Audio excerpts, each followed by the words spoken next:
O kaya linya yan. Baka sa cable.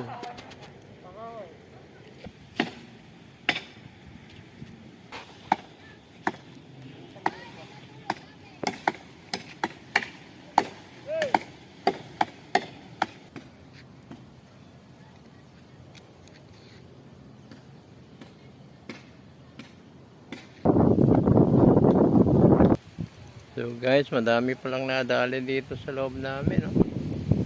Ito yung lagi kong, minsan pag nagbablog ako, ito yung lagi kong lilipat mga mangga. Wala na siya. Laki oh. Mga sumaunang mangga to. May nalaglag na bunga. Yun oh. Nasuha.